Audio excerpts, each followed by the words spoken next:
श्री कृष्णा श्री कृष्णा श्री कृष्णा श्री कृष्णा। गुरुर्ब्रह्मा गुरुर्विष्णु गुरुर्देवो महेश्वरः गुरु साक्षात् परं ब्रह्म तस्मै श्री गुरवे नमः। तस्मै श्री गुरवे नमः। हम भगवद गीता का 14वां अध्याय का अध्ययन कर रहे हैं। उसमें हमें अपने को पहचानने की प्रक्रिया बताई जा रही है। हमने यदि अपने आप को ठीक पहचाना तो समस्या अपने आप गल जाती है, और यदि हमने अपने आप को ठीक से नहीं पहचाना तो उसी के कारण समस्या निर्माण हो जाती है। जैसे युद्ध के मैदान पर अर्जुन ने आवाज कम करना, युद्ध के मैदान पर अर्जुन ने ये नहीं समझा कि वो इस समय कौन है। हमको सबको भिन्न भिन्न रोल प्ले करने पड़ते हैं।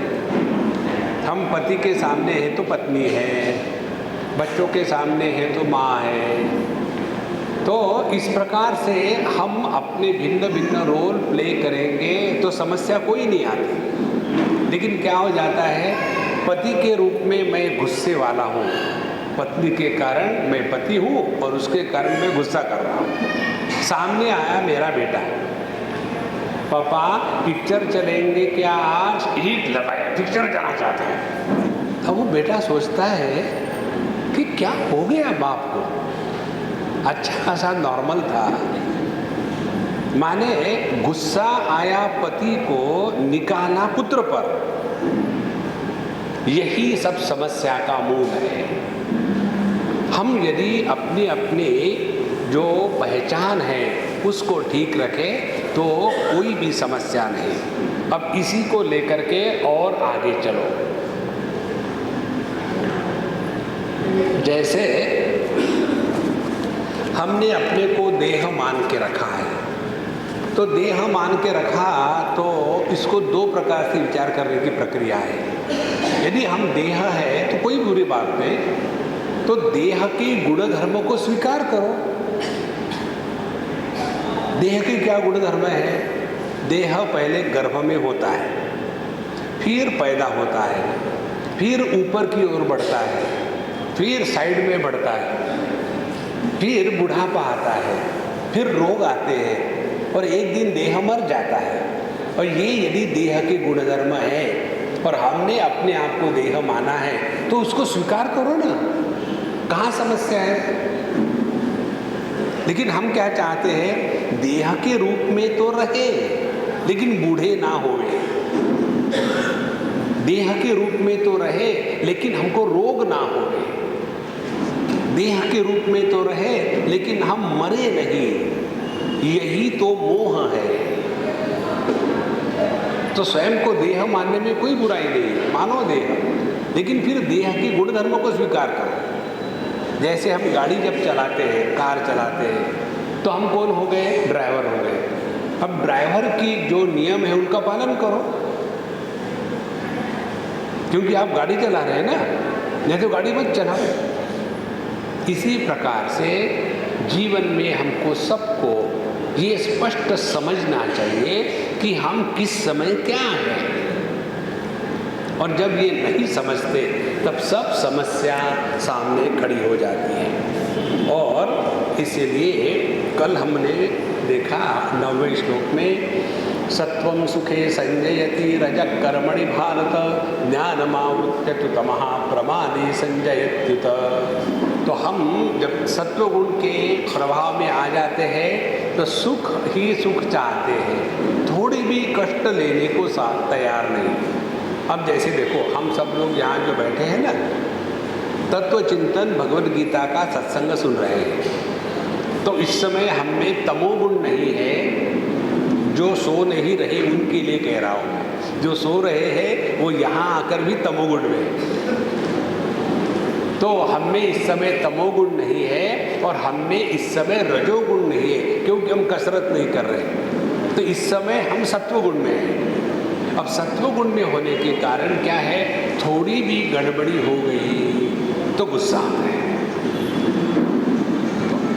एकदम शांत होना चाहिए। वो ये क्यों खरखर आवाज कर रहे लोग, क्यों लेट आते, टाइम से क्यों नहीं आते? ये सत्वगुण जो है वो थोड़ी भी कष्ट सहने को तैयार नहीं होता। इसीलिए सत्वम सुखे संजयति रजः कर्मणि भारत।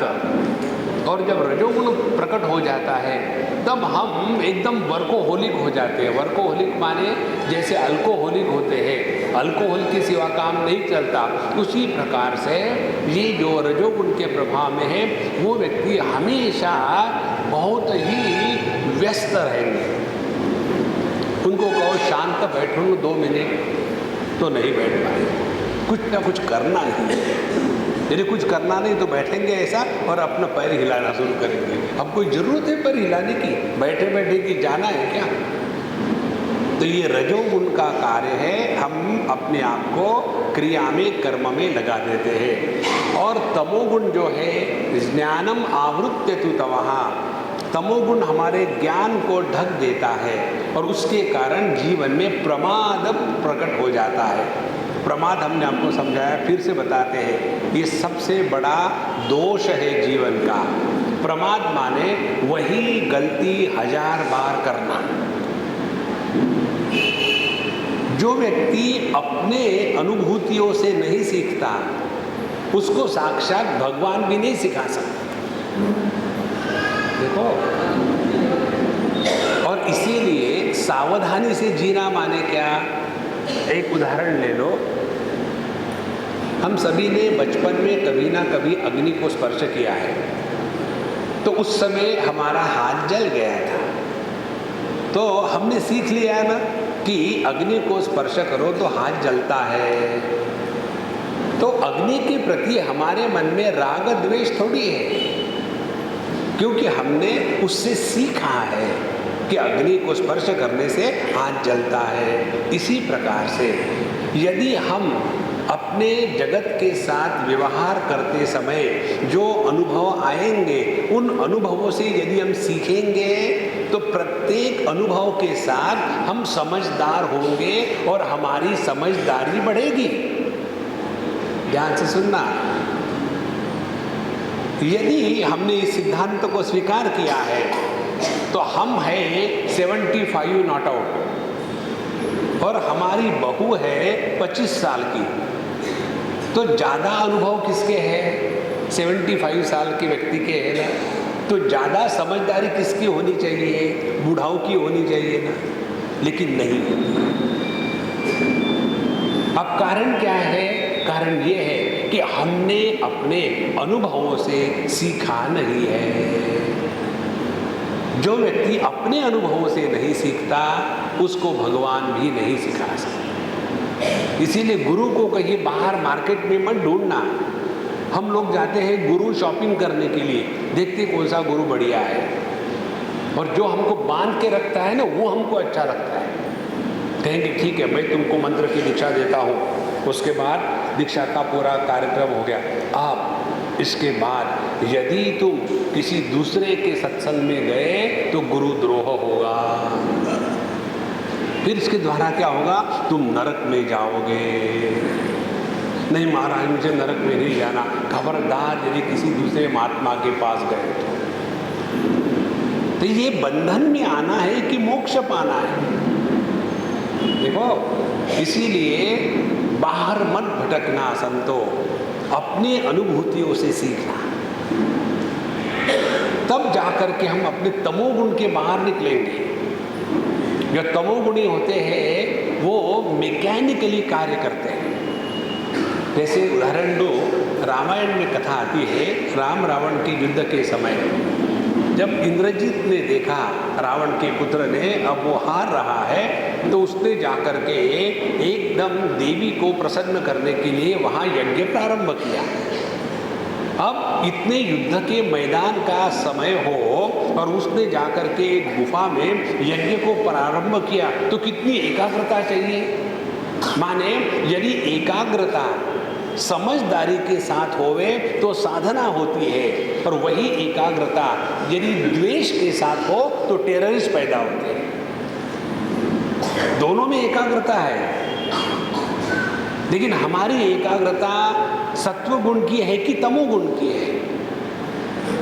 इसीलिए जो व्यक्ति ये जप करते हैं ना, लेकिन अंतःकरण शुद्ध नहीं है, तो ऐसे व्यक्तियों में शक्ति प्रकट हो जाती है, लेकिन वह शक्ति नाश करने वाली होती है, वह शक्ति किसी का भला करने वाली नहीं होती। जैसे रावण की शक्ति थी, रावण बहुत शक्तिशाली था। इसीलिए ज्ञानमावृत्य तु तमः, तमोगुण हमारे ज्ञान को ढक करके प्रमादे संजयति, प्रमाद में हमको बांध देता है। प्रमाद में बांध देता है माने क्या? प्रमाद माने वही की वही गलती रोज करना। अब सबसे बड़ी गलती हम कौन सी करते हैं? वाल्मीकि रामायण में पाप की परिभाषा आती है। हम लोगों को पाप माने क्या? गुरुवार के दिन चने खाए तो पाप हो गया, एकादशी के दिन चावल खाया तो पाप हो गया। देखो, यदि शिव जी के मंदिर में जाकर के ओम नमः शिवाय के स्थान पर श्री कृष्ण शरणम मम का जप हो गया तो पाप हो गया। हमारे पाप भी घटिया है, कोई स्टैंडर्ड का पाप नहीं। तो पाप की परिभाषा वाल्मीकि महर्षि लिखते हैं, अन्यथा संतम आत्मानम अन्यथा प्रतिपद्यते किम तेन न कृतम पापम चोरेण आत्मा अपाहना। हम असल में है सच्चिदानंद परब्रह्म परमात्मा, लेकिन हमने अपने आप को देह मान के रखा है। यह अपनी जो गलत पहचान है, यही सबसे बड़ा पाप है। इस पाप से जब तक की निवृत्ति नहीं होगी, तब तक के कुरुते गंगा सागर गमनम व्रत परिपालनम अथवा दानम ज्ञान विहीन सर्वमतेन भजति न मुक्तिम जन्म शतेन। आप चाहे हजारों जन्म लो, कोई फर्क नहीं पड़ने वाला। इसीलिए यह जो तमोगुण है, हमारे ज्ञान को ढक करके हम उसी गलती को रोज करते हैं। तो क्या करें? रोज सुबह उठ करके 10-15 मिनट शांत बैठ करके इसका अभ्यास करें। यदि मैं देह नहीं हूँ तो मैं कैसे रहूँगा? जिसका आकार नहीं उसमें विकार नहीं, जिसमें विकार नहीं उसमें प्रकार नहीं, जिसमें प्रकार नहीं उसमें संस्कार नहीं, जिसमें संस्कार नहीं वो अशुद्ध है। वो अपना स्वरूप। दूसरी सीखने की बात, हम सब लोगों को गहरी नींद में आनंद का अनुभव होता है। तो कारण क्या है? कारण एक ही है कि गहरी नींद में हम कुछ भी नहीं होते, स्त्री नहीं, पुरुष नहीं, माँ नहीं, बाप नहीं, माने व्हेन वी आर नोबडी, जब हम कुछ भी नहीं होते तभी आनंद में होते हैं। और जहाँ हम ध्यान के लिए बैठते हैं, विचारों का तूफान आता है, तो उन विचारों को दबाने के स्थान पर उसके मूल में चले जाओ, तब आपको पता चलेगा कि कुछ ना कुछ आप बने हो। पति बन करके ध्यान करोगे तो पत्नी आके परेशान करेगी, यदि बाप बन करके ध्यान करोगे तो बच्चे आकर के परेशान करेंगे, यदि बॉस बन करके ध्यान करोगे तो सबॉर्डिनेट परेशान करेंगे, यदि पड़ोसी बन करके ध्यान करोगे तो पड़ोसी आके खड़ा हो जाएगा। इसीलिए जीवन में इस समझदारी को जगाना है, नहीं तो हम जबरदस्ती से बैठे रहते हैं। हमारा ध्यान माने क्या है? Silent suffering. हम बैठ करके परेशान हो रहे हैं, दबा क्या है? मेडिटेशन हो रहा है, कार्टून है मेडिटेशन। इसीलिए ज्ञानमावृत्य तु तमः प्रमादे संजयत्युत, जीवन में गलतियों को रिपीट नहीं करना है। और गलतियों को रिपीट नहीं करना माने जब हम अपने गलती से सीखते हैं तभी हम समझदारी में बढ़ते हैं, नहीं तो बेवकूफ़ी रहते हैं। अब देखो, बड़े लोगों में ये एक कंप्लेन होती है, हमने कई जगह सुनी कि स्वामी जी आजकल के बच्चे हम बड़ों का आदर नहीं करते। देखो, जब जब हम आदर डिमांड करते हैं तब हम कमांड नहीं करते। आदर मांगा नहीं जाता। जब आदर मांगते हैं तब हम आदर के लायक नहीं होते। You have to command respect. और हम किसको रिस्पेक्ट देते हैं? जिसमें कुछ हो। यदि केवल हम उम्र से ही बड़े हैं और हम में एक छटाक भी ज्ञान नहीं, एक छटाक भी समझ नहीं है, छोटी छोटी बातों को लेकर के गुस्सा करना, चिड़चिड़ करना, इसको गाली उसको गाली, इसके दोष उसके दोष, यही यदि करते रहे तो कौन हमारी बात मानेगा?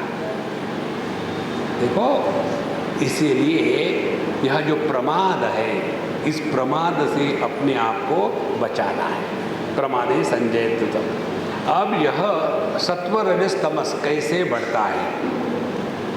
रजस तमश्चाभिभूय सत्वं भवति भारत। सत्वं रजस सत्वं तमश्चैव तमस्सत्वं रजस्तथा। ये तीन गुणों का ऊपर नीचे आना जाना कैसा होता है?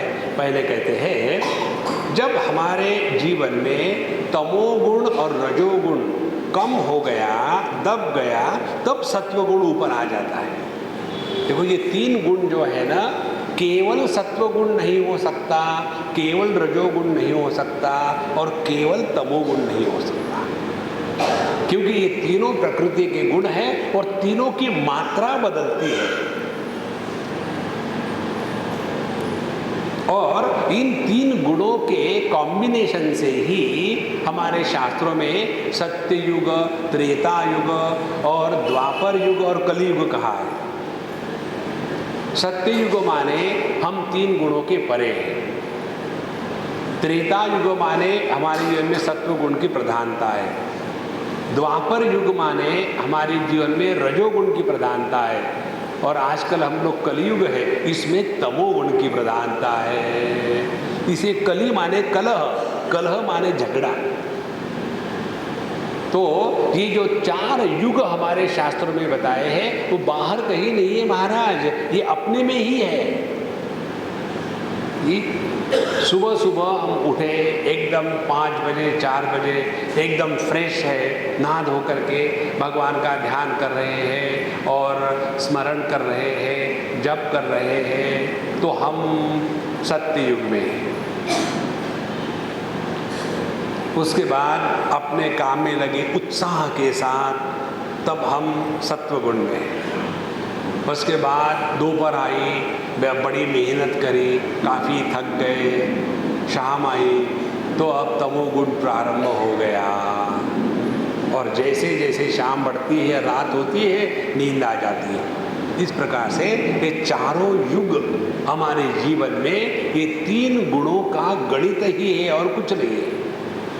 तो जब हमारे जीवन में तमोगुण और रजोगुण इनका प्रभाव दब जाता है, तब सत्वगुण ऊपर आता है। अब कैसे? सुबह सुबह यदि हम जल्दी उठे, तमोगुण को निकाल दिए, कैसे? रजोगुण को जागृत किए, और उतना ही रजोगुण का काम है तमोगुण को हटाने के लिए। उसके बाद उस रजोगुण को भी दबा दिए। अब दुनियादारी में झगड़ा करने में मत लगो, फिर अपने आप को साधना में लगा देवे, तब जाकर के यह सत्व गुण प्रकट हो जाता है। तो रजस सत्वम चाभिभूय सत्वम भवति भारत, और रजस सत्वम तमश्चैव तमस्सत्वम रजस्तथा। और रजोगुण और सत्वगुण ये दोनों जब दब गए तब तमोगुण प्रकट हो जाता है, और उसके पश्चात जब तमो और सत्वगुण दब जाता है तब रजोगुण प्रकट हो जाता है। माने एक समय में एक ही गुण का प्राधान्य होता है। जैसे अभी आप यहाँ बैठे हैं, जिनमें सत्वगुण का प्राधान्य होगा उनको सत्संग में आनंद आएगा, समझ होगी और विक्षेप नहीं होगा। जिनमें रजोगुण का प्राधान्य है वो 15 मिनट में 25 बार घड़ी को देखेंगे, ये बाबा जी बंद करने का नाम ही नहीं ले रहे। और जिनको तमोगुण का प्राधान्य होगा, आप बोलते रहो क्या फर्क पड़ता है, और अपना खर खर खर सुनो। तो यह जो तमोगुण, रजोगुण, सत्वगुण है, इन्हीं के प्रभाव से हमारा जीवन चलता है। अब ये सब सुनने के बाद हमको भगवान ने दुनिया के ऊपर में कमेंट्री लिखने के लिए नहीं भेजा है। नॉर्मली क्या हो जाता है, थोड़ा बहुत इधर उधर हम सुन लेते हैं और फिर दूसरों को लेबल लगाना शुरू करते हैं। ये बड़े तमोगुणी हैं, जल्दी उठते ही नहीं सुबह। माने ये शास्त्रीय गाली दे दी। पहले कहते बड़े आलसी है, अब वही बड़े आलसी को शास्त्रीय गाली दे दी, ये बड़े तमोगुणी है। पहले कहते थे ये सबके साथ झगड़ा करते हैं, अब कहते हैं ये बड़े रजोगुणी है। शास्त्रीय गाली है, लेकिन गाली तो है ना। हमको किसी अन्य का इवैल्यूएशन नहीं करना, हमको अपने में देखना है कि क्या हम जब चाहे तब सत्व रजस तमस को इन्वोक कर सकते हैं। यदि हम अपने में तमोगुण को प्रकट नहीं कर सके तो नींद नहीं आती। तो जीवन में तमोगुण की भी आवश्यकता है। यदि रजोगुण नहीं प्रकट हो सका, जब हम चाहे तब नींद से बाहर नहीं आएंगे, पड़े रहेंगे। और यदि सत्वगुण प्रकट नहीं हो सका तो कई बार आपने अपने यहाँ देखा होगा, हाथ पे पुस्तक लेके पढ़ते रहो, कुछ दिमाग में घुसता ही नहीं, पता नहीं क्या हो रहा है। माने उस समय तमोगुण में हम घुस गए हैं। भले पढ़ने का प्रयत्न करो, खोपड़ी में कुछ प्रकाश नहीं पड़ेगा। इस प्रकार से ये तीन गुणों को अपने नियंत्रण में रख करके जब हम चाहे उस गुण को प्रकट करें, यही अपनी साधना है। ये कल्पना में मत रहना हम तो बड़े सत्वगुणी हैं। हाँ हाँ, तीनों गुण जो है प्रकृति के, सबकी आवश्यकता है। तो अब यह सत्वगुण, रजोगुण, तमोगुण जब बढ़ता है तब हमें क्या क्या गुण प्रकट होते हैं। ये कहते हैं भगवान, सर्वद्वारेषु देहेऽस्मिन् प्रकाश उपजायते ज्ञानं यदा तदा विद्यात् विवृद्धं सत्वमित्युत। जब हमारे सभी दरवाजों में प्रकाश हो जाता है। हमारे कौन से दरवाजे हैं? 5 ज्ञानेंद्रिय। इन दरवाजों के द्वारा ही दुनिया हम में प्रवेश करती है। और जब सत्वगुण का प्राकट्य होता है, जब सत्वगुण का प्राधान्य होता है, तब एक बार सुनने से बात एग्जैक्टली समझ में आ जाती है। एक बार सुनने से।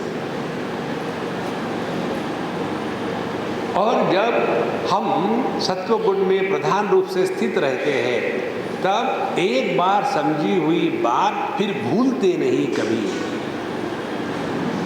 देखो, इसीलिए सर्वद्वारेषु देहेस्मिन् अस्मिन् देहे, इस देह में हमारे सभी इंद्रिय इतने सुंदर होते हैं कि आँखों से ठीक दिखता है, कानों से ठीक सुनने को आता है, और जो हम देखते सुनते हैं उसके बारे में समझ भी प्रकट हो जाती है। तो तदा विद्यान विवृद्धम सत्वमित्युत। तब समझ लेना हमारे जीवन में सत्वगुण अब बढ़ रहा है। अब इसके लिए अपने जीवन के अंदर में झांक के देखो। हम लोगों में आध्यात्मिक ग्रंथों का अध्ययन करने की कैसी गलत प्रक्रिया है। जब हम दिन भर काम कर लिए, थक गए, अब नींद आ रही है, तब जा कर के हम उपनिषद या भगवद गीता का पुस्तक खोलते हैं और वहाँ रख करके परम भूय प्रवक्ष्यामि ज्ञानानां ज्ञानमुत्तमम्। माने वो जो पारी भरनी होती है ना, जैसे एक लेबर को बताया तुमको यहाँ से वहाँ 10 घमेले का सामान फेंकना है तो 1 रुपया मिलेगा। अब वो कैसे दुमी करके फेंकता है, कभी इधर कभी उधर। इसी प्रकार से हम यदि शास्त्र का अध्ययन करते समय दिन भर के काम से थके हैं, फ्रस्ट्रेटेड है, डिजेक्टेड है, और उस समय जाकर के दाहिने हाथ में चाय की प्याली, पैर अपने सामने के टेबल के ऊपर में, बाएं हाथ में गीता, बगल में मोबाइल फोन, और हम पढ़ रहे हैं, इससे कुछ नहीं होता। देखो, ये दुनियादारी के विषय, इनका अध्ययन करते समय हमको कितनी मेहनत करनी पड़ती है। पढ़ाई करनी है, पुस्तक लेंगे, समझेंगे, जो स्पेशल क्लासेस होती है उसके लिए जाएंगे, घर आने के बाद एक्सरसाइज करेंगे, एग्जामिनेशन देने को तैयार है, तब कहीं हमको ये फिजिक्स, केमिस्ट्री, मैथमेटिक्स का ज्ञान आता है।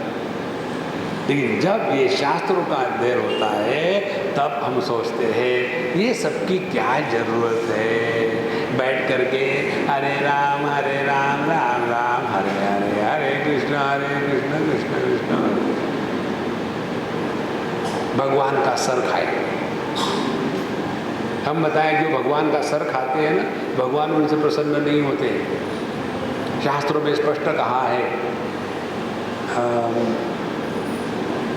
न हस्ते यष्टिम आदाय देवा रक्षन्ति साधकम यम तो रक्षितुम इच्छन्ति सुबुद्ध्या योजयन्ति तम। यदि भगवान हम पर कृपा करना चाहते हैं, हमारी रक्षा करना चाहते हैं, तो हाथ में डंडा लेकर के चौकीदार के जैसे खड़े नहीं रहते, फिर सुबुद्ध्या योजयन्ति तम, उसको सुबुद्धि प्रदान करते हैं। यदि हम मनुष्य हैं तो अपने सद्बुद्धि का उपयोग करके अपने आप को ठीक करें। 24 घंटे भगवान का सर खाना ये कोई अच्छे लक्षण नहीं है। हमारे राम जी का सर सबसे ज़्यादा लोग खाते हैं, उन्होंने मुझे बताया। सबसे ज़्यादा जिस भगवान का नाम दिया जाता है वो है बिचारे राम। राम राम राम राम राम राम राम राम राम राम राम। और भगवान कहते हैं अरे भैया तू मेरा सर खा रहा है, राम क्या चाहता है। लेकिन भगवान जो कहते हैं क्या चाहता है वो सुनने को तैयार कहाँ है। हम तो उसी में पड़े हुए राम राम राम राम राम राम राम राम राम मैकेनिकली चल रहा है। और फिर भगवान को गुस्सा आ जाता है, इसीलिए भगवान राम ने साथ में हनुमान जी को रखा है। और फिर भगवान राम कहते हैं हनुमान जी को, हनुमान जी लगाओ। और फिर हमारे जीवन में और कष्ट आते हैं, अपने आप को समझदारी से समझाना है। तो सत्व गुण का प्राधान्य होना माने 3-4 बातें होती है। पहली बात, हम भोग प्रधान नहीं रहते। दूसरी बात, हम आलस्य प्रधान नहीं रहते। तीसरी बात, हमको शास्त्र के अध्ययन में रस आने लगता है। उपासना की आवश्यकता है, लेकिन उपासना ही सब कुछ नहीं। पिछली बार हमको याद है, हमने बताया था आपको, एक ग्रंथ है दत्त भार्गव संवाद। उस ग्रंथ की बात ऐसी है, भार्गव माने परशुराम जी। परशुराम जी ने 21 बार क्षत्रियों का नाश किया और फिर 22वें बार जब भगवान रामचंद्र जी के साथ पाला पड़ा तो उनको भगवान राम ने हरा दिया। तो ये फ्रस्ट्रेट हो गए। जब आदमी फ्रस्ट्रेट होता है तब बाबा जी बनता है। तब वो चले गए मलयगिरी पर्वत पर और वहाँ जाने के पश्चात उन्होंने सोचा अब क्या करें। तो वहाँ गए तो वहाँ एक महात्मा जी मस्त पड़े हुए थे। तो जैसे उनके पास गए तो उनका मन एकदम शांत, पूरा वातावरण इतना सुंदर, उनके मन के सभी विक्षेप समाप्त हो गए और आनंद का स्पष्ट अनुभव आने लगा। तो उन्होंने महात्मा जी से पूछा, महात्मा जी ये मैं क्या अनुभव कर रहा हूँ, मैं इतना विक्षेपित था, जैसे आपके पास आया एकदम मन शांत हो गया, ये क्या है। उन्होंने बताया इसी को कहते हैं ब्रह्मानंद। और ब्रह्मानंद क्या है उन्होंने समझाया, लेकिन इनके पल्ले कुछ बात नहीं पड़ी। उन्होंने कहा आपने ठीक नहीं समझाया, जरा ठीक से समझाओ ना, तब मुझे समझ में आया। तब उन्होंने देखा अब ये अधिकारी नहीं है। ध्यान से सुनना, जो व्यक्ति एक बार बताने के बाद नहीं समझता, उसको कोई भी महात्मा दूसरे बार बताने से इनकार करेगा। When you are not attentive first time, what is the guarantee you will be attentive second time? तो उन्होंने कहा कि देखो महात्मा जी, आप जो हो ना बड़े इंटेलिजेंट हो, आपको इंटेलिजेंट गुरु चाहिए। मैं तो गांव का हूँ, गंवार हूँ, जंगल में पड़ा हूँ, मुझे आपको समझाने की क्षमता नहीं है। अब इनका ईगो ओवरलोड हो गया। हाँ, ये बात ठीक है, मैं इंटेलिजेंट हूँ। Intelligent people are never miserable and intellectuals are intelligently miserable. जो स्वयं को इंटेलिजेंट समझते हैं, दे आर बेसिकली इंटेलेक्चुअल्स। तो परशुराम जी अपने इस बुद्धि का जो एरोगेंस है उसको लेकर के बोले हाँ ठीक है, फिर मैं क्या करूं? बोले एक दूसरे बड़े इंटेलिजेंट महात्मा हैं दत्तात्रेय जी, उनके पास जाओ और वो तुमको उपदेश करेंगे। अब ये परशुराम जी महाराज अपने एरोगेंस के साथ, ये महात्मा जी मुझे बता नहीं सके, मैं हायर ग्रेड के महात्मा के पास ज्ञान प्राप्त करने के लिए जा रहा हूँ। वहाँ गए, दत्तात्रेय भगवान को कहा ऐसा ऐसा हुआ था। वो मुझे समझा नहीं सके क्योंकि उनका इंटेलिजेंस कम है, मेरा ज़्यादा है। दत्तात्रेय भगवान ने एक क्षण में सब समझ लिया। बोले बिल्कुल ठीक बात है, ये ब्रह्म ज्ञान की बात ऐसे चुटकी से थोड़ी होती है, उसके लिए साधना करनी पड़ती है। जितनी बड़ी उपलब्धि उतनी बड़ी साधना। हाँ, इस महात्मा को मालूम है क्या है, उसको कुछ नहीं मालूम था। उसके पश्चात उनको बताया एक पत्थर दे दिया, ये त्रिपुरा देवी है, जाकर के इसकी प्रतिष्ठा करो। प्रतिष्ठा करने के बाद, प्राण प्रतिष्ठा होने के पश्चात रोज सुबह तुम ठंडे पानी से नहाना, लेकिन देवी को गर्म पानी से न लाना। और इनको बैठने के लिए मलमल का आसन हो, गर्म कपड़े हो, लेकिन तुम बिना कपड़े की जमीन पर सोना। अच्छा, ये एक जगह बैठी रहेगी, तुम इनके अगल बगल में रोज 1 लाख प्रदक्षिणा करना।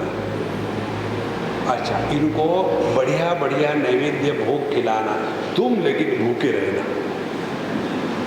ये उपासना तपस्या करो। आप बस ये लग गए, 1 दिन 2 दिन 1 साल 2 साल 12 साल हो गए, चक्कर काटे जा रहे, जब करे जा रहे। एक दिन इनके दिमाग में आया, मैं ये क्या कर रहा हूँ? मैंने ही एक वस्तु को रखा जिसको कहा ये देवी है, त्रिपुरा देवी, मैं ही इसको नहलाता हूँ। वो तो कहती नहीं मुझे नहलाओ, मैं ही कहता हूँ कि इसको भोग का टाइम हो गया तो मैंने भोग लगाया, वो तो कभी खाती भी नहीं। मैं ही कहता हूँ कि ये मुझे आशीर्वाद दे रही है, वो तो अपने में मस्त पड़ी है, मैं चक्कर काट रहा हूँ, क्या गड़बड़ है ये? फिर ये वापस आ गए दत्तात्रेय भगवान के पास। भगवान, आपने मुझे जो उपासना करने के लिए बताया, ये देवी है कौन? मुझे तो लगता है मेरा सब समय 12 साल का बर्बाद हो गया। उस समय दत्तात्रेय भगवान कहते नहीं, पहले तुमको जिस महात्मा ने बताया था वो तुम्हारे दिमाग में नहीं घुसा था। कारण क्या? तुम में जिज्ञासा प्रकट नहीं हुई थी। अब तुमने 12 साल तक चक्कर काटे हैं, अब तुम्हारे अंतःकरण में जिज्ञासा जागृत हो गई कि यह देवी कौन है। इसी प्रकार से परमात्मा कौन है, ये जिज्ञासा जब प्रकट हो जाती है ना, तब हम शास्त्रों के अध्ययन में अपने आप तन्मय हो जाते हैं। देखो, ये तो पूरे जीवन भर हम लोग, जैसे पूरे जीवन भर हम KG1 KG2 में रह सकते हैं क्या? एक 35 साल के आदमी को हमने देखा, हमने भाई तुम क्या करते हो आजकल? आजकल क्या बोले, मैं हमेशा KG1 में ही पढ़ा रहा हूँ। 35 साल की उम्र में KG1 में? हाँ, क्यों? मुझे अच्छा लगता है। छोटा बच्चा KG1 में अच्छा लगता, 35 साल का आदमी KG1 में? इसी प्रकार से जिंदगी भर घंटी ही बजाते रहेंगे, आगे भी तो कुछ है ना। इसीलिए जब हमारे जीवन में सत्व गुण बढ़ जाता है तो अपने आप जगत से हम उपरत हो करके तत्व चिंतन में लग जाते हैं। और तत्व चिंतन करने के लिए शास्त्रों का अध्ययन अत्यंत आवश्यक है। और जब शास्त्रों का हम अध्ययन करते हैं तब हमारे दृष्टि में परिवर्तन आता है। दुनिया नहीं बदलती। कल हमने आपको बताया था भगवद गीता का 17 अध्याय का उपदेश सुनने के बाद युद्ध की परिस्थिति में परिवर्तन नहीं आया, परिवर्तन आया अर्जुन में। हम लोग क्या करते हैं, स्वामी जी हमने इतने जप किए, इतने वो किए, लेकिन हमको रोग क्यों हो रहा है? ये गलत बात है। ये हमारी कंप्लेंट कैसी है मालूम है? हमारे अहमदाबाद की बात है। अहमदाबाद का जो ट्रैफिक है वो भयानक है। बम्बई से भी गया बीता है। उसमें जो रिक्शा वाले होते हैं, ऑटो रिक्शा वाले, कहीं भी घुमाएंगे, कहीं भी जाएंगे, और डायरेक्शन दिखाने के लिए वो लाइट से भी नहीं दिखाते, हाथ से भी नहीं दिखाते, अपनी टांग बाहर खींचते हैं। इधर जाना है तो इधर टांग निकाले, उधर जाना है तो उधर टांग निकाले। एक ने मुझे पूछा, स्वामी जी हमारे अहमदाबाद के ये रिक्शा वाले ऐसे विचित्र क्यों हैं? महात्मा जी माने क्या? उनको किसी भी प्रकार का प्रश्न पूछो, उसको महात्मा कहें। जैसे डॉक्टर के पास जाएंगे तो हम रोग का प्रश्न पूछेंगे, वकील के पास जाएंगे तो दूसरों को चीट करने का प्रश्न पूछेंगे। लेकिन यदि हम महात्मा के पास जाते हैं किसी विषय पर कोई भी प्रश्न, तो मुझे पूछा उसने, स्वामी जी यहाँ के रिक्शा वाले ऐसी टांग निकाल करके क्यों डायरेक्शन देते हैं? हमने कहा पूर्व जन्म संस्कार, पिछले जन्म में ये कुत्ते होंगे और कुत्ता जैसा पैर ऊपर करके पूर्णमदः पूर्णमिदं करता है, इसीलिए इस जन्म में रिक्शा वाले बनके यही कर रहे हैं। तो जब हम रिक्शा चलाने का या कार चलाने का हमने लाइसेंस ले लिया, अब हमने लाइसेंस लिया, इसका मतलब ये है क्या कि रास्ते पर चलने वाला ट्रैफिक सुधर जाएगा? देखो, सुधरना हमको है कि कैसा भी ट्रैफिक होवे हम ठीक से जाए। यदि हमने तैरना सीखा और ये कहे कि समुद्र में बड़ी ज़्यादा लहरें आ रही है, अरे लहरों में ही तैरने के लिए तो सीखा है। इसी प्रकार से आध्यात्मिक साधना का तात्पर्य जीवन में आने वाली परिस्थितियां नहीं बदलेगी, हम बदलेंगे। और जब हम बदलते हैं तो जो परिस्थिति हमारे लिए भीषण थी वही सामान्य हो जाती है। अपने आप को बदलना है, अपने आप को तैयार करना है। सबसे ज़्यादा यही गलत बात हो जाती है। बड़े लोग देखो अपने बच्चों को लेकर के कंप्लेन करते हैं, हमने इनको इतना अच्छा किया, बचपन से बड़ा किया, ये किया वो किया, ये ऐसे क्यों कर रहे हैं? आपने किया ना ये सब, हाँ, तो इसका प्रभाव किस पर होना चाहिए? आप पर ना, लोगों पर थोड़ी होना चाहिए। हमारी कंप्लेन कैसी है? हमने बचपन से ठीक से खाना खाया, दवाई खाई, लेकिन मेरे बच्चे बीमार हैं। हद हो गई शराबत की। इसी प्रकार से जब सत्वगुण बढ़ जाता है तो हमारे हृदय में ज्ञान का प्रकाश होने लग जाता है। और ज्ञान के प्रकाश का तात्पर्य है हम जानना चाहते हैं कि हमारी असलियत क्या है, हम है कौन? क्या देह है या प्राण है या मन है या विज्ञानमय कोश है या जीव है? हम है कौन? फिर हम ये भी जानना चाहते हैं ये दुनिया जो हम कहते हैं, ये दुनिया कब पैदा हुई? बिग बैंग थियरी का चल रहा है आजकल। देखो, फिर तीसरी बात, ये भगवान ईश्वर ये है कौन? ऊपर में बैठ करके होम्योपैथिक की जैसी पूड़ियाँ बना करके हमारे ऊपर फेंक रहा है क्या, परेशान करने के लिए? भगवान बाहर नहीं कि अपने ही हृदय में है। जब हम अपने इंद्रियों को, मन को अपने नियंत्रण में रखते हैं तब हमने ऐश्वर्य प्रकट होता है। देखो, ऐश्वर्य जिसमें प्रकट हुआ है उसमें ईश्वर बैठा हुआ है। और जो छोटी मोटी बातों से लेकर के परेशान होता है, दुख आया दुखी, सुख आया सुखी, बीमार आई बीमारी, इसलिए हम कौन है, जगत क्या है, ईश्वर क्या है, और ये जीव जगत ईश्वर की ये जो इंटरनेशनल मैच चल रही है ये क्या है, कहाँ हो रही है मैच? जब तक इन चार बातों का निर्णय नहीं होगा तब तक के अंधे नहीं वनीय माना यथांधा, अंधकार में ही हम भटकते रहेंगे। इसलिए कहते हैं सर्वद्वारेषु देहेस्मिन् प्रकाश उपजायते ज्ञानम यदा तदा विद्याद् विवृद्धम सत्वमुत्मित्युत। तो जब हमें सत्वगुण का प्रभाव बढ़ने लग जाता है तब अपने आप गुस्सा कम हो गया, जगत में अपने आप को इन्वॉल्व करना कम हो गया, जगत का मन से बुद्धि से आलस्य निकल गया, पढ़ाई में आनंद आने लग गया, ध्यान लगने लग जाता है, ध्यान करने नहीं पड़ता। देखो, सुबह की क्लास में जो लोग आ रहे हैं उनको पता है सुबह के क्लास का विषय है ध्यान दो, करो मत। हम लोग ध्यान करते हैं, देते नहीं। ध्यान यह ज्ञान की बात है, यह देह की बात नहीं है। देह से कर्म होते हैं और बुद्धि से ध्यान होता है, लेकिन ध्यान देने के स्थान पर हम ध्यान करते हैं। और ध्यान कैसा करेंगे?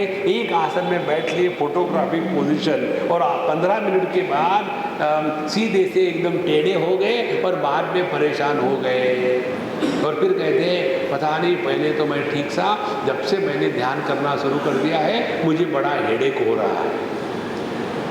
क्योंकि आप कर रहे हो, ध्यान करो मत, ध्यान दो। किस पर ध्यान दो? जब किसी वस्तु को हम देखते हैं तो क्या हो रहा है, उस वस्तु को देख करके या तो आकर्षण होगा या तो प्रतिकार होगा।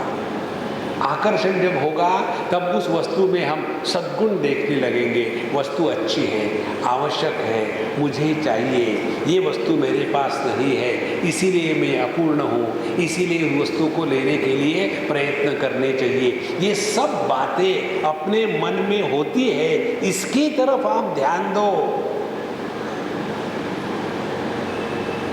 देखो, हमारा जीवन कैसा है? पशुतुल्य। पशुतुल्य माने, पशु किसको कहते हैं? पश्यति इति पशु, जो केवल देखता है, सोचता नहीं। बढ़िया कहीं फूलों के बेड्स लगे हुए हैं, बढ़िया हरी हरी घास लगी है, वहाँ से कहीं भैंस जा रही हो तो उसको देख करके तारीफ करेगी क्या? कितना सुंदर बगीचा है, हाँ वहाँ जा कर के उसको एक ही मालूम है, खाओ। इसी प्रकार से हम जिस भी जगत के वस्तु की तरफ देखते हैं एक ही मालूम है, या तो राग या तो द्वेष। और ये राग द्वेष का कोई कारण है क्या? कोई कारण नहीं है।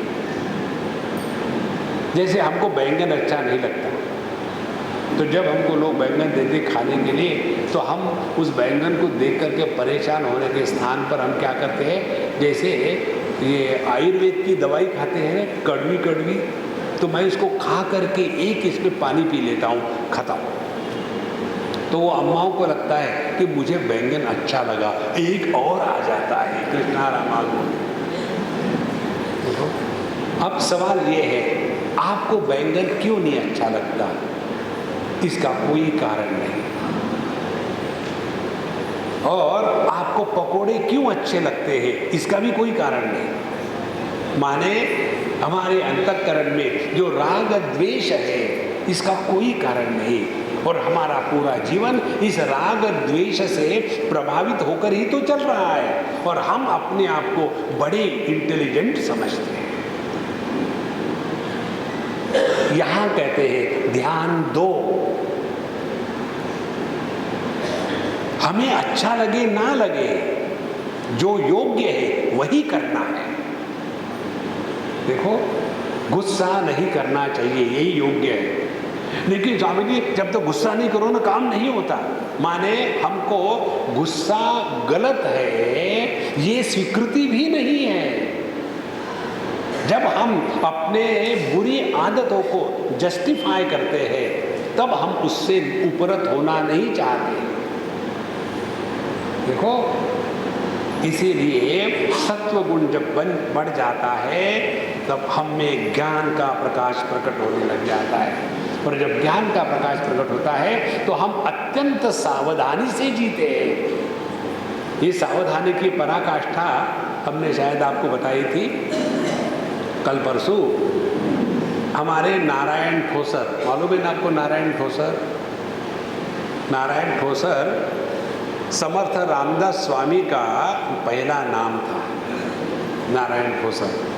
जब वो 11 साल के थे तो अपने हिंदुस्तानी में कैसा है, यदि किसी की कोई समस्या हो तो उसकी शादी कर डालो, जिंदगी के लिए बुक हो गया।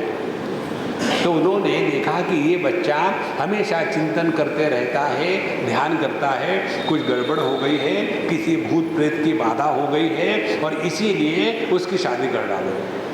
और जैसे वो शादी के मंडप में खड़े हो गए लंगोटी पहन करके, और जैसे मंगलाष्टक के बाद सावधान कहा तो वो सावधान हो गए, भाग गए वहां से। और हम जब सावधान कहते हैं तब तैयार रहते हैं माला पहनाने के लिए को। सावधान कहाँ है? सावधान शब्द का अर्थ ही मालूम नहीं।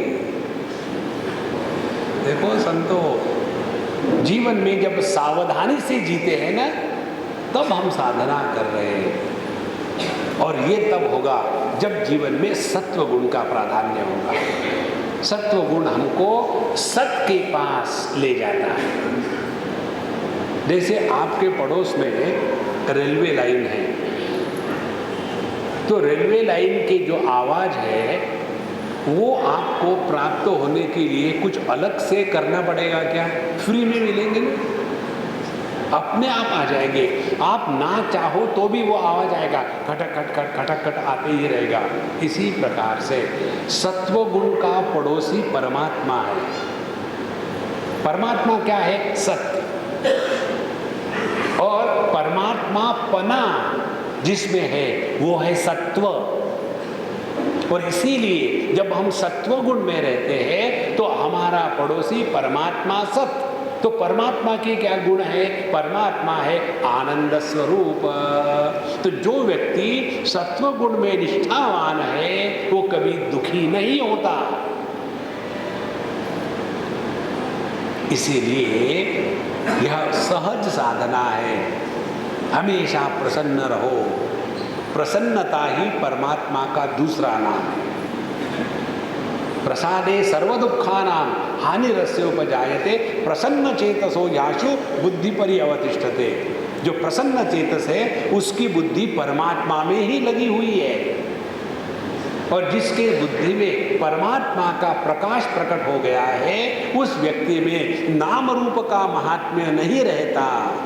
उसके जीवन में केवल आनंद का ही महात्म्य है, और यह आनंद का कोई आकार नहीं, विकार नहीं, प्रकार नहीं, संस्कार नहीं, क्योंकि इस आनंद में अहंकार नहीं। देखो, आदमी को दुख का अहंकार होता है, आनंद का अहंकार नहीं होता। सबसे ज्यादा हमको आनंद का अनुभव होता है जब हम गहरी नींद में सोते हैं। उस समय ईगो कहाँ होता है कि मैं सो रहा हूं। इसीलिए जितना आदमी ज्यादा दुखी उतना उसका अहंकार तगड़ा। अपने आप को दुखी मत कहना, मत करना। Refuse to be miserable. और जब हम ये बात समझेंगे ना कि दुखी होना यह अहंकार का प्राकट्य है। तो साधना क्या होगी? साधना होगी हमको जीवन में दुख आने के बाद भी उस दुख के साथ तादात्म्य नहीं करना। तादात्म्य करने की हमको आदत लग जाती है। तादात्म्य किसको कहते हैं, इसको समझ लेना। आप लोग कभी कार से गए होंगे कहीं और वो बैरियर आता है चेक पोस्ट पर, उसके नीचे से कार को जाना है, तो कभी कभी ऐसे लगता है कि वो जो बैरियर है बहुत नीचे है, कहीं कार को लग न जाए। तो हम तो कार के अंदर बैठे हैं, लेकिन जब अपने गाड़ी कार उस बैरियर के नीचे से जाती है तो हम भी झुक लेते हैं। कोई जरूरत नहीं झुकने की, लेकिन झुक लेते हैं। इसको कहते हैं तादात्म्य। उसी प्रकार से कभी आप फुटबॉल की मैच देखो, पता नहीं यहाँ होती है कि फुटबॉल की मैच, तो जब फुटबॉल की मैच होती है ना, तो वहाँ ऑडियंस में जाके बैठो और फुटबॉल की मैच को मत देखो, लोगों को देखो। और यदि पेनल्टी कॉर्नर मिल गया है तो उसने रखा है, अब ये प्लेयर आकर के दौड़ करके उसको किक कर रहा है, सब लोगों को देखो, सब लोग ऐसा करते हैं, तका दिया है। इसको कहते हैं तादात्म्य। जब क्रिकेट के मैच में कहीं कैच आ रहा हो, उसको मत देखो, ये ऑडियंस को ये भी ऐसा कर लिया। तादात्म्य माने किसी भी वस्तु के साथ अपने को जोड़ लेना। इसी प्रकार से जीवन में दुख आया, दुखी, ये आदत की बात है। इसीलिए सत्व गुण जब हमारे जीवन में प्रकट हो जाता है, ज्ञानम यदा तदा विद्यात् विवृद्धम सत्वमित्युत। सत्व गुण का तात्पर्य है निर्मलता, सत्व गुण का तात्पर्य है ज्ञान का प्राधान्य, सत्व गुण का तात्पर्य है निर्लोभ, सत्व गुण का तात्पर्य है कामना का राहित्य, सत्व गुण का तात्पर्य है जीवन में सहजता आना, सत्व गुण का तात्पर्य है अपने जीवन के आनंद को प्रकट करना। साधु संत कभी दुखी नहीं होते, उनके जीवन में दुख जरूर आते हैं। दुख किसके जीवन में नहीं है, सबके जीवन में आते हैं, लेकिन दुख आने के बाद जो दुखी होता है वह संसारी, और जो दुखी नहीं होता वह साधु। अब आपको साधु बनने में कितना समय है मुझे बताओ? एक क्षण का भी समय नहीं, केवल ये निर्णय ले लेना है कि साधुरेव स मंतव्यः सम्यक व्यवसितो हि सः। 9वें अध्याय में भगवान कहते हैं, जिसने अपने जीवन में दृढ़ निश्चय कर लिया है कि चाहे कुछ भी हो जाए हम दुखी नहीं होंगे, उसी क्षण से वह साधु कहलाता है। देखो, जैसे ये स्टूडेंट मेडिकल कॉलेज में गया, अब एक सेमेस्टर भी पूरी नहीं हुई, सभी घर के लोग उसको डॉक्टर साहब कहने लग जाते हैं। इसी प्रकार से यदि हमने निर्णय ले लिया है कि आज इस क्षण के बाद दुखी नहीं होंगे, तो आपको साधु बाबा कहने लगेंगे लोग। इनको तो गुस्सा आता ही नहीं, पता नहीं क्या हो गया, सत्संग सुन के आए इसलिए शायद। इसीलिए सत्व गुण जब हमारे जीवन में बढ़ जाता है, ये सब चीजें होने लग जाती है। तो क्या करें? इन चीजों का नाटक करें। ध्यान से सुनना। साधना करना माने खेलना। Don't become serious in your spiritual practice. आप खेलो, नाटक करो। कैसे? कि मैं प्रसन्न हूं, पेट में दर्द हो रहा है, बहुत मुश्किल हो रही है, आहा मैं प्रसन्न हूं। ट्राई करो। किसी भी हालत में अपने दुख को प्रकट मत करो, अपना दुख किसी को मत बताओ। कारण क्या? हर एक के पास अपना दुख बहुत है, अपने दुख की किसी को आवश्यकता नहीं है। हम अपने पास जो होगा वही दूसरों को बांटेंगे ना। हमारे जेब में मूंगफली है तो हम काजू थोड़ी बांट सकते हैं। इसी प्रकार से हमारे हृदय में यदि दुख है तो जगत में सुख थोड़ी बांटेंगे। तो फिर क्या करें? झूठ मूठ का शुरू कर दो। कोई आपको पूछता है, अरे गुप्ता जी कैसे हो? सच मत बताना। यदि किसी ने गलती करी इसका मतलब थोड़ी है बदला निकालो। किसी ने पूछा गुप्ता जी कैसे हैं, अच्छा बैठ। क्या हो गया, मेरा जो लड़का है ना, जो शुरू हो जाता है उनका, अगले को लगता है कि मैंने क्यों इसको पूछा। कभी कुछ मिनट बताना, एक वाक्य में खत्म कर डालना बिना सुने। कोई पूछे कि महात्मा जी कैसे हो, अरे एकदम on the top of the world, fire. वो आके वहां देखने वाला थोड़ी है, ठोक दो। धीरे धीरे आपका स्वभाव बन जाएगा, और जब आपका स्वभाव बन जाता है तो पहला जो बिगड़ा हुआ स्वभाव है वो सुधर गया। अच्छा, अब रजोगुण जब हमारे जीवन में प्राधान्य लाता है तब क्या होता है, लोभः प्रवृत्ति आरंभः कर्मणाम अशमः स्पृहा, उसके बाद रजस्येतानि जायन्ते विवृद्धे भरतर्षभ। ये 5 बातें हमारे जीवन में बहुत बढ़ जाती है जब रजोगुण का प्राधान्य आ जाता है। रजोगुण का प्राधान्य क्या है, कहते हैं लोभः, लोभ माने और चाहिए और चाहिए और चाहिए। देखो ये लोभ भगवान पर श्रद्धा के अभाव का प्रतीक है। जिसकी भगवान पर श्रद्धा है उसकी जीवन में लोभ नहीं होता। हम कहते तो है कि हम भगवान के बड़े भगत हैं, लेकिन फिर इतना सारा दुनिया का सामान और प्रॉपर्टी इतनी सारी इकट्ठी करेंगे और मरने के बाद झगड़े होते रहेंगे। आप देखेंगे जहाँ जहाँ गलत पद्धति से पैसा इकट्ठा होता है ना, उस घर में कभी शांति नहीं होती। पैसा होता है, शांति नहीं। एक जगह की बात है, स्थान और नाम हम नहीं बताएंगे। हम किसी के यहाँ खाना खाने गए और खाना खा रहे थे तो पत्नी ने अपने पति की कंप्लेन करी उनके सामने हमसे, स्वामी जी इन्होंने हमारे लड़के को बिगाड़ के रखा है, खूब पैसा देते हैं और वो इतना लोफर हो गया है, अब क्या करें उसको। तो हमने कहा महात्मा जी कंप्लेन है, एक्सप्लेन करो। बोले स्वामी जी खाना खाने के बाद बात करेंगे। बहुत बढ़िया आवाज़ है, मैं भी खुश हो गया। खाना खा लिया हमने, फिर वो हमको अपने कमरे में ले गए, स्वामी जी आप मेरे साथ चलो। बेडरूम में गए और उन्होंने बोले मुझे आप पर पूर्ण विश्वास है इसीलिए मैं कोई हिचकता नहीं। एक उन्होंने अलमीरा खोली बड़ी वाली, उसमें पूरा का पूरा, उन दिनों में 500 की नोटें निकले नहीं थी, 100 की नोटों के गड्ढे भरे हुए थे पैक।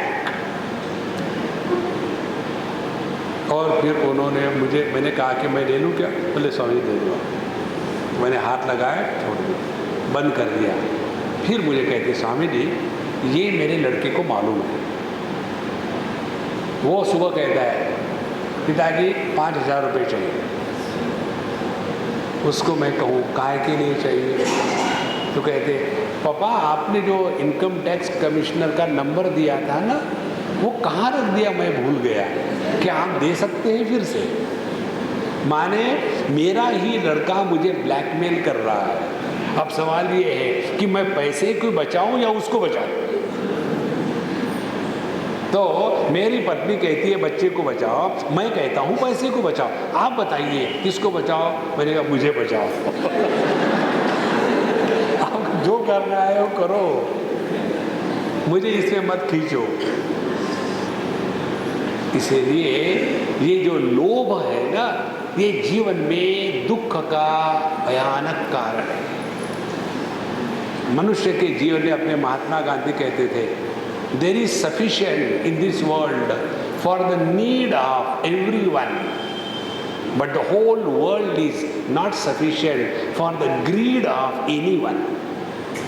देखो इस जगत में बहुत कुछ है लेकिन हमारी ग्रीड इतनी है, लोगों को ग्रीड कहते कि उसका कोई अंत नहीं। इसीलिए जब जीवन में लोभ बन जाता, बढ़ जाता है, रजोगुण का कार्य है इसके लिए क्या साधना करें? लोभ को दबाने के लिए एक बड़ा सुंदर उपाय है और वो है दान का करना।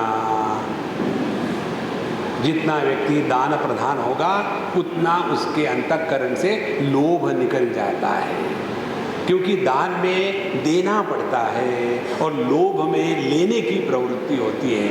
तो ये देने की प्रवृत्ति लाने के लिए दान शुरू कर दो। और फिर हम लोग तीर्थ क्षेत्र में जा कर के दान करते हैं। कैसा? 100 रुपये के चेंज ले लिए, 90 पैसे 10-10 के सिक्के, और फिर वो 10 भिखारी को दे दिए, दान हो गया। एक बार हम गाणगापुर गए थे और वहाँ एक ऐश माउंटेन करके है, वहाँ हम गए। हमारे साथ 1-2 सज्जन थे और एक अम्मा थी। बोले स्वामी जी मुझे सबको यहाँ खाना खिलाना है, यहाँ की चपातियाँ लेकर के हम खिलाएंगे। वहाँ चपाती ऐसी बड़ी बड़ी बनती है और हर एक को एक एक दे दो। तो हमने कहा कि अम्मा इस चक्कर में मत पड़ो, ये सब प्रोफेशनल होता है, इस चक्कर में मत पड़ना। बोले नहीं स्वामी जी हमारे यहाँ ऐसा ही करते हैं ना, ठीक करो।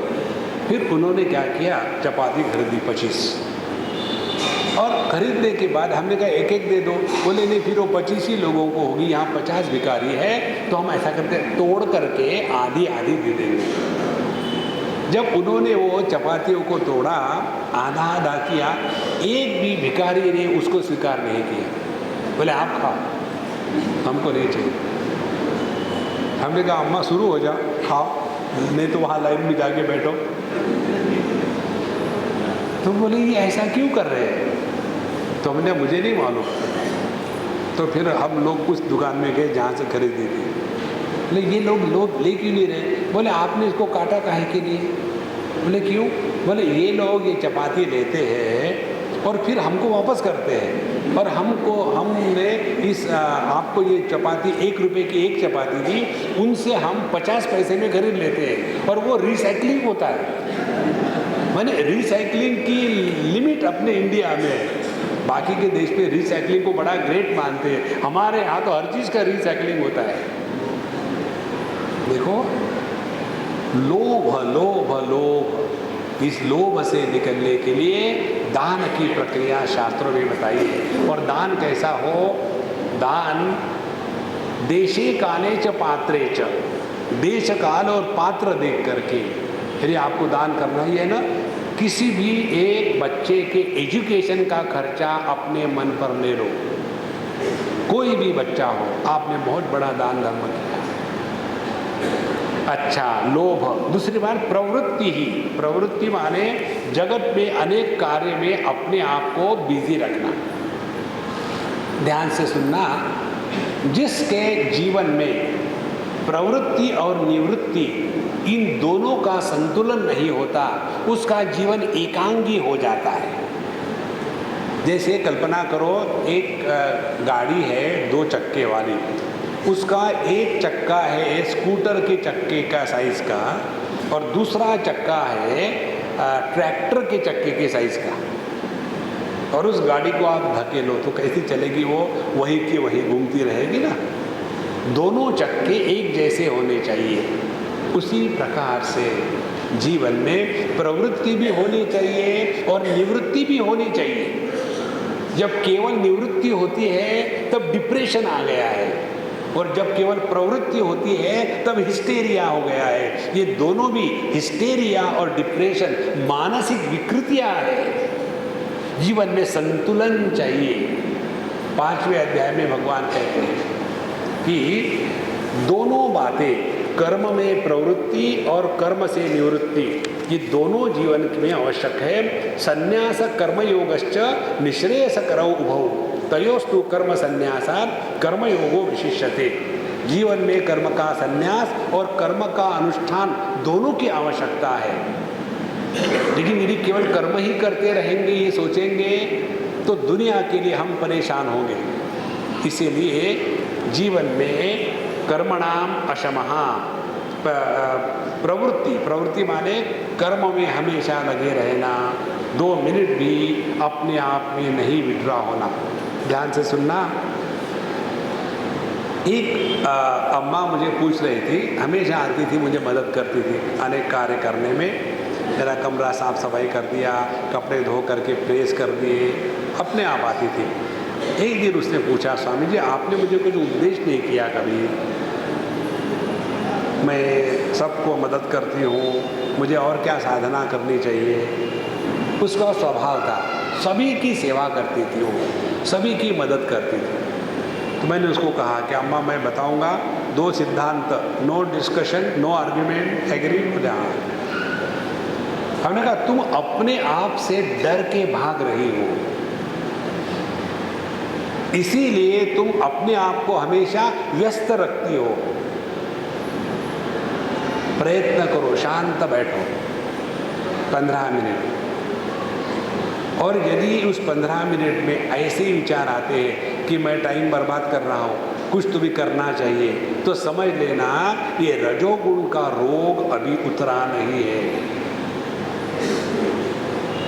देखो, जो व्यक्ति स्वास्थ्य रहते समय कर्म में प्रवृत्त भी हो सके और कर्म से निवृत्त भी हो सके, वही व्यक्ति बुढ़ापे में जाकर के बोर नहीं होता।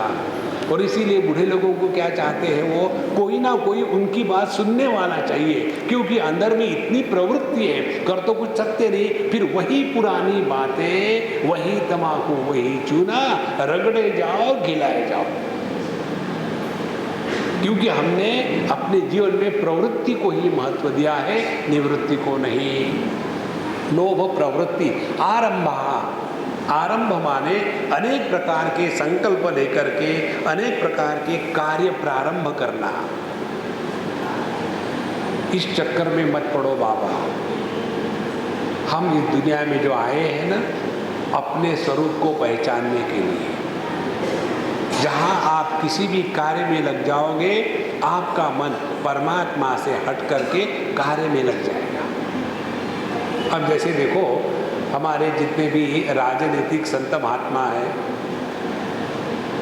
ये कहते तो है देश की सेवा करने के लिए, लेकिन देश की सेवा एक छटाक भी नहीं होती। पार्टी के चक्कर में देश को भी लुटाने को तैयार। इसी प्रकार से अनेक प्रकार के प्रकल्प यदि हम हाथ में लेंगे, तो भगवान को हम साइड में रखेंगे और अपने प्रकल्प को पूरा करने के लिए दिन रात लगे रहेंगे।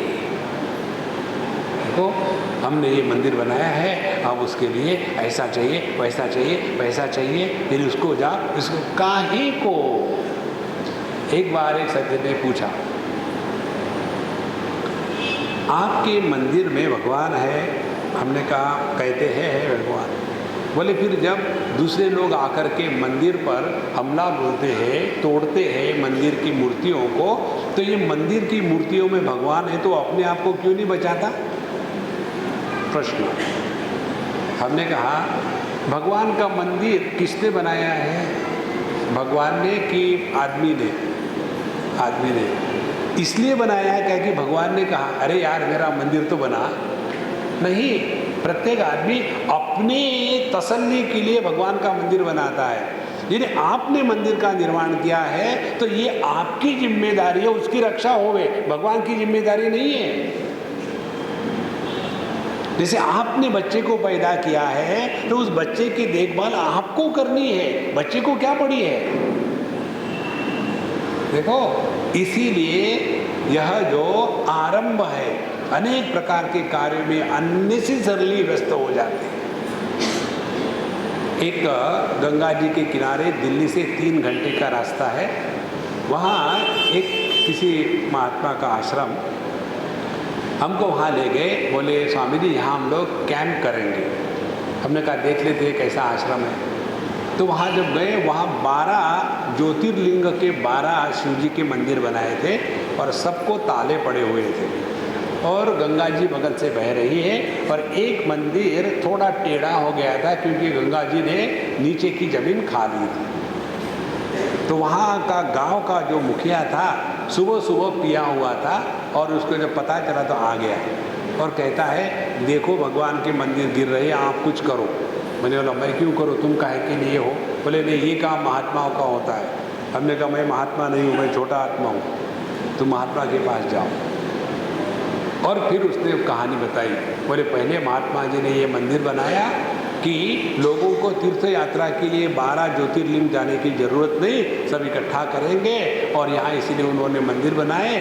और फिर योग्य दिवस की प्रतीक्षा करने लगे, योग्य मुहूर्त आएगा तो उसमें प्राण प्रतिष्ठा होगी, ये होगा वो होगा, इसीलिए पहले ताले बना के रख दिए, और प्राण प्रतिष्ठा होने के पहले ही इनके प्राण चले गए। अब उन मंदिरों को लेकर के हर एक आदमी डरता है कि इस मंदिरों ने महात्मा को खाया। पूरे जिंदगी में प्रभु का नाम छोड़ करके इन्हीं ईंट पत्थरों में हम लग जाते हैं बाबा। तब हमें रजोगुण का प्राधान्य बढ़ गया है। सो लोभ प्रवृत्ति आरंभ कर्मणाम अशमः, कर्मों से हम उपरत नहीं होना चाहते। शम माने मन की शांति। विरज्य विषयं व्रातात् दोष दृष्ट्या मुमुर्मुहु मनसः शम उच्यते स्वलक्ष्ये नियतावस्था। जब हमारा मन जगत के बारे में उनके दोष देख करके वहाँ से उपरत हो जाता है और इसीलिए अपने जीवन के लक्ष्य से कभी पदच्युत नहीं होता, ऐसी जो मन की स्थिति है उसको कहते हैं शम। और अशमहा माने मन बहुत भटक रहा है, ये करना वो करना, ऐसा करना वैसा करना, ये रजोगुण का कार्य है। और स्पृहा, स्पृहा का तात्पर्य है हर वस्तु को लेकर के इच्छा होना, ये भी चाहिए वो भी चाहिए, ऐसा भी चाहिए वैसा भी चाहिए। लेकिन उसमें कहा कितने वस्तु का कितने बार हम उपयोग करते हैं। आप अपने घर में जाकर के ट्राई करो संतो, कितनी ऐसी वस्तुएं हैं कि जिनको आपने अपने जीवन में एक बार भी स्पर्श तक नहीं किया है, लेकिन उनको निकाल के फेंकने की बात होगी तो आप कहेंगे मेरे प्राण ले लो, लेकिन वो खूंटी पर लटका हुआ पुराना कपड़ा वही लिए थे। कितना कचरा इकट्ठा कर ले। जो व्यक्ति अपने अगल बगल की वस्तुओं को त्याग नहीं सकता, वो अपने मन में जो दुराग्रह है उसका कैसा त्याग करेगा। मन के दुराग्रह का त्याग करने के लिए अनावश्यक वस्तु को निकालना आवश्यक है। हम एक जगह गए थे, कहीं की बात है, उनके यहाँ जब गए तो मंदिर में गए, उनके घर में पूरा का बड़ा कमरा भगवान का मंदिर है। वहाँ गए, रोज पूजा पोती अर्चना सब कुछ होता है, भगवान को भोग लगता है, बड़ा पवित्रता से सब कुछ चलता है। भगवान को इतना सा जगह है, बाकी सब जगह में तेल की पुरानी बोतलें 50, 60, 100 वहाँ रखी हुई है। अब फेंको ना उसको। पुराने डालडा के डिब्बे वो वहाँ रखे हुए। अनावश्यक चीजों को इकट्ठा करने की ऐसी आदत हो जाती है। जिसकी आवश्यकता नहीं उसको निकालो। ये बाहर के जगत में करेंगे ना, तब आप अंदर के जगत में प्रवेश करोगे। जिस विषय की आवश्यकता नहीं है उस विषय पर चिंतन ना करो। देखो, इसीलिए स्पृहा रजस्येतानि जायन्ते विवृद्धे भरतर्षभ। जब रजोगुण हमारे जीवन में बढ़ जाता है तब यह लोभ प्रवृत्ति आरंभ कर्मणाम अशमः स्पृहा, ये 5 चीजें बढ़ जाती हैं। और इन 5 चीजों से निपटने के लिए हमें सत्वगुण का आवाहन करना है। सत्वगुण का आवाहन करना है माने लोभ को निकालने के लिए दान, प्रवृत्ति को निकालने के लिए निवृत्ति, आरंभ को निकालने के लिए नए संकल्प ना ले। 6वें अध्याय में भगवान कहते हैं संकल्प प्रभवान कामान सर्वान त्यक्त्वा अशेषतः। कोई भी संकल्प मत लो जीवन में, ये करेंगे वो करेंगे, ऐसा करेंगे वैसा करेंगे। इसी के कारण आदमी दुखी होता है। एक लड़का पूना का, उसने मुझे कहा स्वामी जी मैं यहाँ से पैदल गाणगापुर जाना चाहता हूँ, आप मुझे आशीर्वाद करो। हमने कहा क्यों परेशान हो रहे हो? बोले नहीं, मैंने संकल्प ले लिया है, हमने तुम्हें संकल्प ले लिया है, जाते समय तुम भगवान दत्तात्रेय को 1 मिनट भी याद नहीं करोगे। इतना डिस्टेंस है, और कितना है, और 5 मील चलना है, और कितना है, और 4.5 मील चलना है, और कितना है, और 4 मील चलना है, यही विचार करते रहोगे।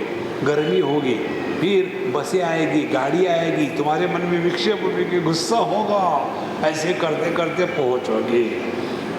और ये 1 महीने में तुम 1 मिनट भी भगवान का ध्यान नहीं करोगे। ऑन द कॉन्ट्ररी, ये संकल्प मत लो, शांत अपनी जगह बैठ करके भगवान का नाम प्यार से लो, गिनती से नहीं। कोई भगवान वहाँ तोल के बैठे हैं क्या? वो जैसे होता है ना, कबाड़ी खाने वाला कहता है कितना है, 1 किलो का कचरा, अच्छा 2 रुपये ले लो, ऐसे थोड़ी है।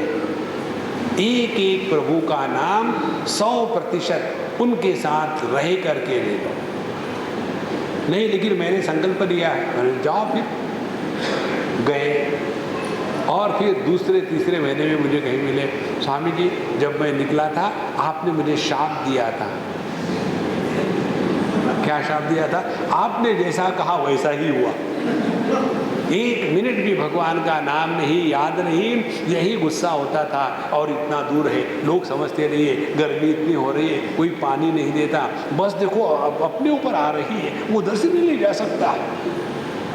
किसने कहा था ये तमाशा करने के लिए? इसीलिए सभी संकल्पों का त्याग दे। जो अपना नित्य कार्य है उसको प्रेम से करो, जो हमको करना है उसको बढ़िया करो। ये बड़ी सहज साधना है। तो लोभ प्रवृत्ति राम आरंभा कर्मणाम अशमस्पृहा रजस्येतानि जायन्ते विवृद्धे भरतर्षभ। अब हमारा तमोगुण जब हम में प्रभाव डालता है तो तमोगुण के द्वारा क्या होता है? अप्रकाशो अप्रवृत्तिश्च प्रमादो मोह एव च तमस्येतानि जायन्ते विवृद्धेव कुरुनंदन। हे कुरुनंदन, हे अर्जुन, जब यह तमोगुण बढ़ जाता है तो अप्रकाश, अप्रवृत्ति, प्रमाद, मोह इत्यादि ये सभी के सभी जो निगेटिव बातें हैं वो हम में ठसाठस भरी जाती है। अब ये क्या क्या बातें हैं? अप्रकाश, अप्रवृत्ति, प्रमाद, मोह, इसका क्या क्या रूप है, इन सब को हम कल के सत्संग में सुनेंगे।